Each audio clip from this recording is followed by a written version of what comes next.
کیونکہ میں صرف امید کیا تو اپنے پروردگار سے امید کیا، میں نے اپنے بھائیوں سے امید نہیں کی، میں نے اپنے بہنوں سے امید نہیں لگایا، میں نے دوست و اکابرین سے امید نہیں لگایا، میں نے صرف اور صرف امید لگایا تو اپنے مالک یوم الدین سے امید لگایا۔ جب انسان کا کانٹیکٹ باڑ الہ سے ہو جاتا ہے تو انسان کی زندگی کو اللہ ہی سنوارتا ہے، انسان کی زندگی کو سنوارنے کی قدرت اللہ رب العزت کے ہاتھ میں ہے۔ اگر ہم اس مالک کے ساتھ اگر ہم دغا کریں گے تو ہماری زندگی کیسے بنے گی، ہم کیسے اچھا کر پائیں گے؟ ہم اگر اچھا کرنے کی بھی کوشش کریں گے، وہ مالک ہم سے ناراض ہوگا تو ہمارا اچھا پلاننگ بھی فیل ہو جائے گا۔ ہم کتنا بھی کوشش کر لے اچھا کرنا، اچھائی ہمارے ساتھ نہیں ہو سکتی، کیونکہ ہم نے ایسا عمل نہیں کیا جو اللہ کے رسول نے ہمیں بتایا۔ اگر اللہ کے رسول کی زندگی کو اگر ہم پڑھ لے تو آج ہم رسوا نہیں ہوں گے، کیونکہ اللہ تبارک و تعالیٰ نے اپنے محبوب کے ذریعے دین کو پھیلایا، اور دین کو پھیلانے کے دوران اللہ تبارک و تعالیٰ کے پیارے محبوب سرکار دو عالم احمد مصطفیٰ امام الانبیاء جناب محمد صلی اللہ علیہ وسلم نے ہر مسلمان کو شریعت کے مطابق زندگی گزارنے کی جو تعلیم دی ہے، اگر ہم اس تعلیم کو صحیح طریقے سے اپنی زندگی میں اتار لے تو الحمدللہ میں دعوے کے ساتھ کہتا ہوں، قسم اللہ پاک کی، کہ کبھی انسان رسوا نہیں ہوگا جس نے قرآن نہیں پڑھا، جس نے حدیث نہیں پڑھا، جس نے نبی کی سیرت کو نہیں اپنایا، جس نے ہمیشہ دکھاوے کی دنیا کے پیچھے بھی بھاگا، اور جس نے بنا مطلب کے کاموں میں لگا رہا، جس نے یوں ہی کھیل و خود میں، چغلی اور غیبت میں اور جناح اور بدکاری میں اپنی زندگی کو ویسٹ کیا، اللہ تبارک و تعالیٰ اس پر سے ہمیشہ کے لیے نگاہ ہٹا لیتا ہے۔ اللہ تبارک و تعالیٰ کبھی اس کی دعا قبول نہیں ہوتا۔ میرے محترم بزرگ و دوستو، ہمارے معاشرے میں ایک بات عام ہے کہ ہم روزہ بھی رکھتے ہیں، ہم زکوٰۃ بھی دیتے ہیں، ہم حج بھی کرتے ہیں، ہم عمرہ بھی کر لیتے ہیں، ہم جو ہے اللہ کا پنجگانہ نماز بھی ادا کرتے ہیں، ہم دعائیں بھی خوب سارا کرتے ہیں، لیکن ہماری نہ دعائیں قبول ہو رہی ہے، نہ ہماری زکوٰۃ قبول ہو رہی ہے، نہ حج قبول ہو رہی ہے، نہ ہمارا کوئی فطرہ دینا قبول ہو رہی ہے۔ آخر ایسا کیوں ہو رہا ہے؟ میرے محترم بزرگ و دوستو، آئیے ان حدیث کے طرف جو میں آپ کو بتانے جا رہا ہوں۔ دعا قبول ہونے کا یہ کیا مقصد ہے؟ دعا ہماری قبول کیوں نہیں ہو رہی؟ اس کے پیچھے ایسا کون سا راز ہے؟ اس راز پر سے آج میں پردہ ہٹاؤں گا میرے محترم بزرگ و دوستو۔ اللہ کے رسول نے ارشاد فرمایا کہ حرام کا ایک چاول آپ نے اپنے حلق کے نیچے لیا تو 40 دن آپ کی دعائیں قبول نہیں ہوگی۔ ذرا سوچیں، ایک چاول اگر حرام کے پیسے سے آپ نے کھایا تو 40 دن آپ کی دعاؤں کو رد کر دیا جائے گا، اور آپ حرام کے ایک چاول نہیں بلکہ کٹا کا کٹا چاول آپ حرام کے کھاتے ہو تو آپ کی دعا کہاں سے قبول ہوگی؟ ذرا سوچنے کی بات ہے۔ ایک یہودی تھا حضور علیہ السلام کے زمانے میں، اس یہودی نے پورے صحابہ کو، کچھ صحاباؤں کو دعوت پر بلایا، ان کو دعوت دی کہ آج ہمارے گھر آپ کی دعوت ہے، اور صحابہ دعوت میں شرکت کی۔ دعوت جب کھا لیا انہوں نے، تب اس یہودی نے کہا، میں نے صرف آپ کو اس لیے دعوت دیا کہ میں نے سنا کہ اللہ تبارک و تعالیٰ کے جو محبوب، میں نے ان سے سنا کہ حرام کا ایک دانہ کوئی مومن کھا لے تو 40 دن اس کی دعا قبول نہیں ہوگی۔ میں نے اس لیے آپ کو حرام کے لقمے کھلائے کہ آپ کی دعا قبول نہیں ہوگی، تاکہ ہماری قوم غارت نہ ہو۔ میرے محترم بزرگوں، دوستوں، سوچنے کی ضرورت ہے۔ یہ یہودی، عیسائی، کرسچن ہمارے دشمن ہیں۔ وہ اپنے مذہب کو پھیلانے کے لیے لڑکیوں کا استعمال کرتے ہیں اور سناتن دھرم کو پھیلانے کے لیے روپے اور رقم کا استعمال کرتے ہیں۔ پر ہمارا دین سچا تھا، سچا ہے، سچا رہے گا۔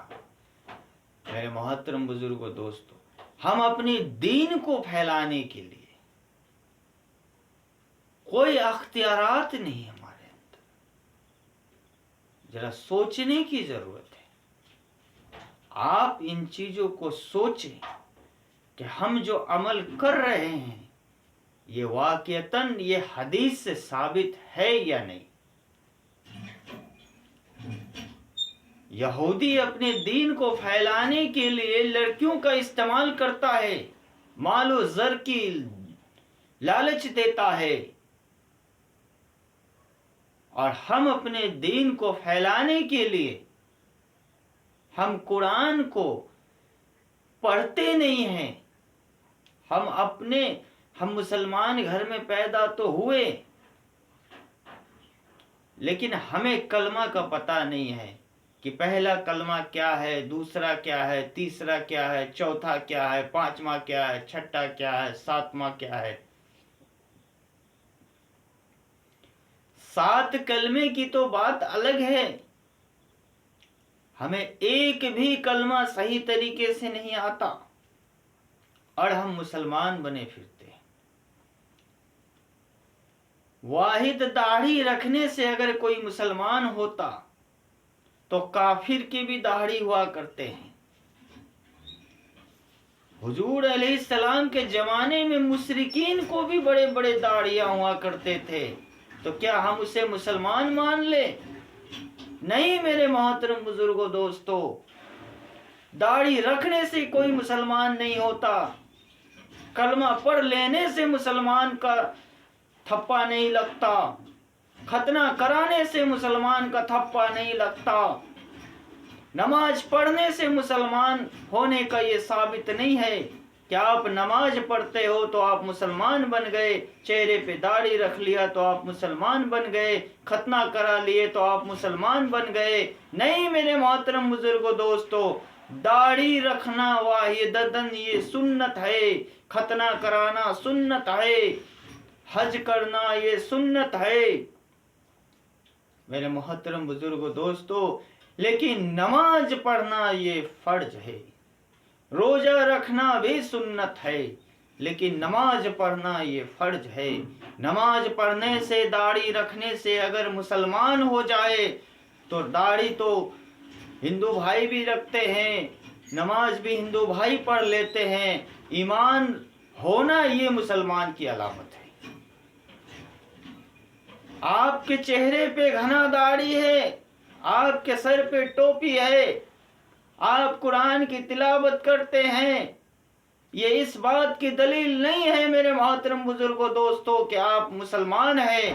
مسلمان کی سب سے بڑی دلیل یہ ہے کہ اس کے اندر ایمان ہونا، یہ سب سے بڑی علامت ہے کہ یہ مسلمان ہے۔ ایمان کے بنیاد پر مسلمان ہونا یہ سب سے بڑی دلیل ہے۔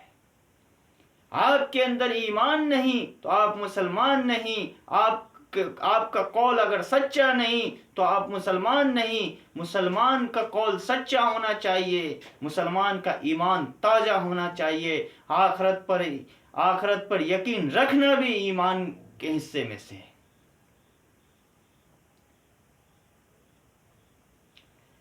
1,24,000 پیغمبروں میں سے کسی ایک پیغمبر کا انکار کر دینا یہ کفر ہے۔ اگر کوئی انسان نبی آخر الزماں کو اپنا نبی مانتا ہے اور عیسیٰ علیہ السلام کو نبی ماننے سے انکار کرتا ہے گویا اس نے کفر کیا ہے، اس نے نبی کا انکار کیا ہے۔ آخر الجماع احمد مصطفیٰ انبیاء کرام، آخر الجماع سرکار دو عالم، آقائے دو جہاں، تاجدار مدینہ کے آنے سے قبل 1,23,999 نبی آئے اس دنیا میں۔ ہمارے حضور اعلی رحمت للعالمین، اللہ کے محبوب سرکار دو عالم صلی اللہ تعالی علیہ وآلہ وسلم کے آنے سے آپ کہ اس دنیا میں تشریف لانے سے نبوت ختم ہو گئی۔ آپ کے بعد کوئی دوسرا نبی نہیں آئیں گے، آپ آخری نبی تھے، آپ کے بعد کوئی اور نبی نہیں آنے کا۔ اگر اب کوئی نیا فرقہ پیدا ہو کر یہ کہتا ہے کہ ہم نبی ہے، گویا اس نے وہ کافر ہے۔ قرآن اس بات کی تصدیق دے رہی ہے کہ آخر الجماع کے بعد کوئی نبی اس دنیا میں نہیں آئے گا۔ ہمیں دین کو سیکھنے کی ضرورت ہے میرے محترم بزرگوں، دوستو، دین کو سمجھنے کی ضرورت ہے۔ اگر ہم قرآن نہیں پڑھیں گے تو ہم دین کو کیسے سمجھیں گے کہ ہمارا مذہب ہم سے کیا کہتا ہے، ہمارا دین ہمیں کس چیز کی تعلیم دے رہی ہے۔ ایک شخص تھا ہمارے پڑوس میں، جب مسجد میں اذان ہوتی تھی تو مسجد میں اذان جب ہوتا تھا تو مؤذن کہا کرتا تھا اللہ اکبر، تو پاس میں ایک نان مسلم بھائی رہا کرتے تھے۔ وہ ایک دن چائے کی دکان پر بیٹھ کر اس بات کو کہنے لگا، یار یہ اذان میں بار بار یہ ہمایوں کے بیٹے اکبر کا نام کیوں لیا جاتا ہے بار بار؟ بڑی حیرانی کی بات ہے۔ اور اس کے آس پاس مسلم نوجوان بھی بیٹھے ہوئے تھے، تو کچھ لوگوں نے ان سے کہا کہ یار یہ تو مسلم نوجوان ہیں، ان سے پوچھ لیتے ہیں کہ یہ جو مسجدوں کے اندر اذان ہوتی ہے، یہ ہمایوں کے بیٹے اکبر کا نام بار بار کیوں لیتا ہے؟ تو اس مسلمان نوجوان سے پوچھا کہ ارے بھائی تم تو مسلمان ہو، تمہیں تو شاید دین کی علم ہوگی، اس لیے میں تم سے یہ پوچھنا چاہتا ہوں ایک بات۔ کہا جی الحمدللہ، پوچھیں کیا بات پوچھنا چاہتے ہیں؟ کہا تمہارے مسجدوں میں جو اذان ہوتی ہے تو تمہارے مسجدوں میں اذان دینے والا جو شخص ہوتا ہے، یہ ہر مسجد کے اندر میں نے دیکھا ہے یہ بار بار ہمایوں کے بیٹے اکبر کا نام کیوں لیتا ہے بار بار؟ تو اس مسلمان کے بچے نے کہا ارے جناب اکبر مہان تھے اس لیے وہ نام لیتے، نعوذ باللہ من ذالک۔ اگر اسے یہ دین پتا ہوتا کہ اکبر کے معنی کیا ہوتے تو کیا اس طرح کا جواب دیتا؟ وہ نہیں دیتا۔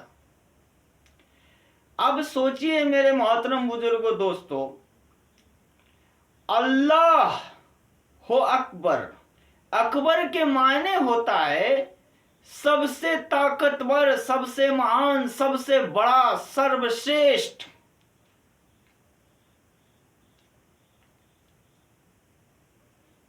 کائنات میں اگر کوئی سب سے بڑی ذات ہے تو وہ ہے اللہ کی، وہی مالک یوم الدین ہے میرے محترم بزرگوں، دوستو، وہی سروشریشٹھ ہے، وہی مہان ہے۔ اللہ اکبر کا معنی ہوتا ہے سب سے بڑا، اس سے بڑا کوئی نہیں، اس کے مقابل کوئی نہیں۔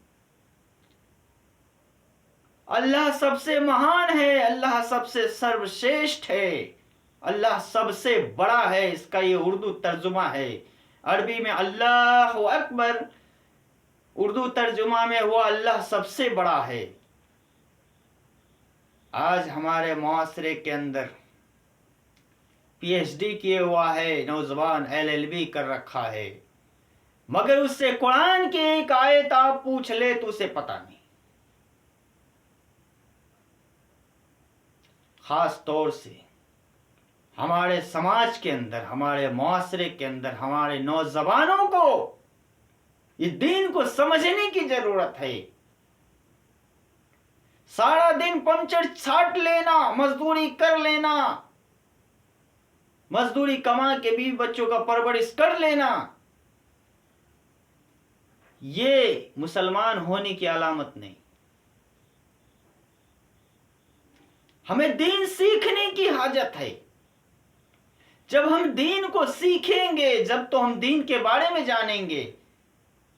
آج کوئی بچہ موبائل چلانا نہیں آتا اسے, اس کے گھر کے لوگ اسے موبائل دیتے ہیں چلانے کے لیے, جبھی تو ان کو موبائل چلانا آتا ہے. وہ کیونکہ اس کو سکھایا گیا, وہ سیکھا ہے خود سے, جبھی تو موبائل چلا رہے ہیں. مان لیجئے کہ ہم کوئی پریکٹیکل کام کرتے ہیں یا ٹیکنیکل کام کرتے ہیں. مان لیجئے کسی گاڑی کی ہم انجن کو کھولنا تو آسان ہے میرے محترم بزرگوں دوستوں, لیکن جس انجن کو میں نے کھولا ہے, اس کے پارٹ پرزے کو الگ کیا ہے, تو ہمیں اگر اس چیز کی نالج ہوگی کہ اس پارٹ پرزے کو جس طرح سے میں نے الگ کیا ہے, اگر ہمیں اسے فٹ کرنے کا طریقہ معلوم ہوگا, جبھی تو ہم صحیح طریقے سے فٹ کر پائیں گے نا. انجن کے بارے میں ہمیں علم ہے ہی نہیں, اور ہم نے اسے کھول دیا جیسے تیسے. اگر کھولنے کا بھی صحیح طریقہ معلوم نہ ہو تو وہ پارٹ پرزے بھی خراب ہو جاتے ہیں. میں آپ کو اگزامپل دینے کی کوشش کرتا ہوں, میں آپ کو سمجھانے کی کوشش کرتا ہوں. اگر کسی چیز کے علم ہمیں ہے ہی نہیں, مان لیجئے میں نے کبھی میکینیکل کا کام کیا نہیں, اور میرے آگے BS4 BS6 بائک لا کر کے دے دیا گیا, اور مجھ سے کہا جائے کہ آپ اس کی انجن کو کھولو. اب مجھے اس انجن کے بارے میں پتہ ہی نہیں, پھر بھی اگر زبردستی مجھ سے کھلوایا جائے تو جیسے تیسے کر کے دماغ لگا کے کھول تو لیں گے, لیکن اس بات کی کیا گارنٹی ہے کہ جس طرح سے انجن کو کھولنا چاہیے میں اسی پرکار کھول لوں گا؟ نہیں. کھولنے کے دوران پارٹ پرزے کے نقصانات بھی ہو سکتے ہیں, ٹوٹ پھوٹ بھی سکتے ہیں, یہ تو کامن بات ہے.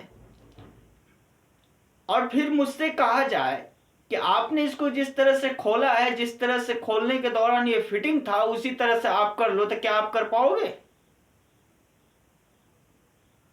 100 میں سے 99% لوگ کا یہ جواب آئے گا کہ جناب جس چیز کے بارے میں جانتے نہیں اسے ہم کیسے فٹ کر لیں گے.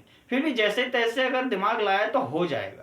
چلیے مان لیتے ہیں آپ کی بات, آپ نے کر دیا, لیکن جو صحیح طریقہ ہے اس سے تو آپ نہیں کر پائے. تو دین کا بھی کچھ ایسا ہی مرحلہ ہے. جب آپ کو دین کے بارے میں علم ہے ہی نہیں تو آپ بیتوکی باتیں کیوں کرتے ہیں سوشل میڈیا پر آ کر؟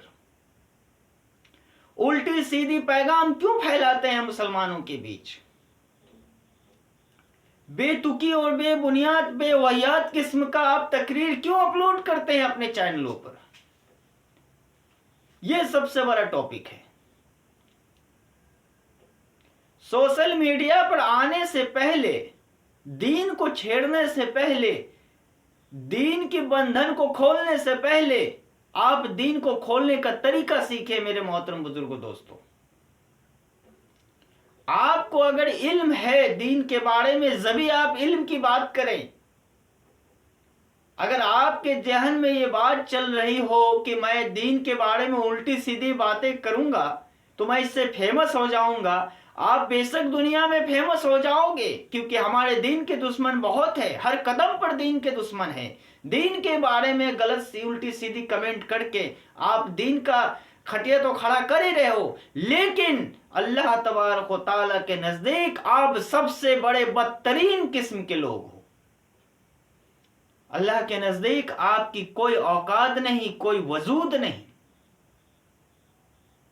اگر دین کو سمجھنا ہے میرے محترم بزرگوں دوستوں تو دینداروں سے آپ کو تعلقات قائم کرنی ہوگی. جہاں دین کی مجلس ہوگی وہاں آپ کو یہ دین سیکھنے کی ضرورت ہوگی. اللہ والوں کی صحبت میں رہنا اٹھنا بیٹھنا پڑے گا آپ کو. ان اللہ والوں سے تعلقات قائم کر کے ان سے دین سیکھنا ہوگا آپ کو. اور دین سیکھنے کے لیے میرے محترم بزرگوں دوستوں پیسے نہیں لگا کرتے. آج کے ماڈرن کلچر میں دین سیکھنا جتنا عام ہو گیا مسلمان بھائیوں کو, اتنا ہی دین پر مسلمان کو چلنا مشکل ہو رہا ہے. ہندوستان کے وزیر اعظم مسٹر مودی نے ٹرپل طلاق ایکٹ قانون لایا. سارے مسلمان کے اندر خلبلی پیدا ہو گئی. آخر یہ قانون کیوں آیا؟ اور آج بھی 35% مسلمان کو یہ ٹرپل طلاق جو قانون آیا ہے اس کے بارے میں پتہ نہیں ہے. آپ نے اپنی دکھتی رگ گورنمنٹ آف انڈیا کو پکڑایا, جبھی تو آپ کے دکھتی رگ کو پکڑ کے وہ رگڑنے کی کوشش کی جا رہی ہے. اگر آپ کے نوجوان کو یہ دین کی بات پتہ ہوتی تو اس طرح سے ٹرپل طلاق کا قانون پاس نہیں ہوتا. اور ہم سمان کرتے ہیں اس کا. اور ایک واحد میں ہی نہیں بلکہ مجھ سے بڑے بڑے جو علمدار ہیں وہ بھی اس چیز کا سپورٹ کر رہے ہیں. کیوں نہ کرے, یہ صحیح ہے. ہمارے اندر دین نہ ہونے کا یہ نتیجہ ہے کہ جو ٹرپل طلاق کا مسئلہ جو آیا ہمارے اندر, ہمارے نوجوان کے اندر دین کی کمی ہونے کے بنیاد پر یہ مسئلہ آیا. شوہر کو بیوی کا حقوق پتہ نہیں ہوتا اور بیوی کو شوہر کا حقوق پتہ نہیں ہوتا تو تال میل کیسے بنیں گے؟ کیا ماں باپ کی یہی ذمہ داری ہے کہ اپنے اولاد کو پال پوس کے بڑا کر لیا اور بکرے کے ریٹ میں اسے بیچ دیا, 2 لاکھ 4 لاکھ 5 لاکھ میں, دلہن کو گھر لے آئے, دوسری کی بیٹی کو گھر لے آئے اور اسے گائے گورو کی طرح کھٹا رہے ہو, نہ کھانے کا ٹھیک نہ پینے کا ٹھیک.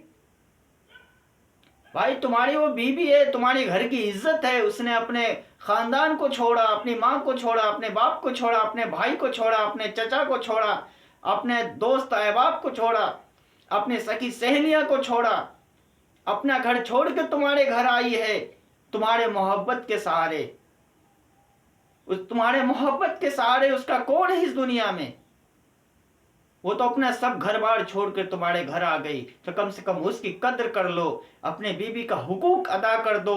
کبھی طلاق کی نوبت نہیں آئے گی. اگر میں نوجوان سے اپیل کرتا ہوں اگر شادی سے پہلے وہ بیوی کا حقوق کو پڑھ لے تو کبھی طلاق کی نوبت نہیں آئے گی کہ بیوی کا حقوق کیا ہے,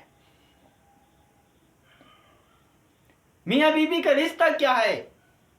اگر میاں بیوی کا رشتہ سمجھنا ہے تو جا کر پوچھو اپنے نبی سے, اپنے نبی کا اتہاس پڑھو, اپنے نبی کی سیرت کو پڑھو, اس کے بعد تمہیں سمجھ میں آئے گا کہ میاں بیوی کا کیا رشتہ ہوتا ہے, میاں کو بیوی کو کیسے رکھا جاتا ہے. تمہیں جب دین کے بارے میں علم ہوگی کبھی تم پر دشمن غالب نہیں ہوگا. آج تو جناب آپ کے برقعے اتارے جا رہے ہیں, عورتوں کو ننگا کیا جا رہا ہے. کیوں؟ تمہارے اندر لا علمی کی وجہ سے, تمہارے اندر علم نہ ہونے کے بنیاد پر. تو میں عرض یہ کر رہا تھا کہ دین کو آپ نے مذاق بنایا ہے, لیکن آپ نے جو دین کو مذاق بنایا, مذاق آپ کا بن رہا ہے جناب. آپ کو دین سیکھنے کی ضرورت ہے, دین کو سمجھنے کی ضرورت ہے. میں نوجوان بھائیوں سے یہ اپیل کرتا ہوں کہ جب تک آپ قرآن کو مضبوطی سے نہیں پکڑیں گے, حدیث کو مضبوطی سے نہیں پکڑیں گے, آپ کی زندگی میں دین نہیں آئے گا.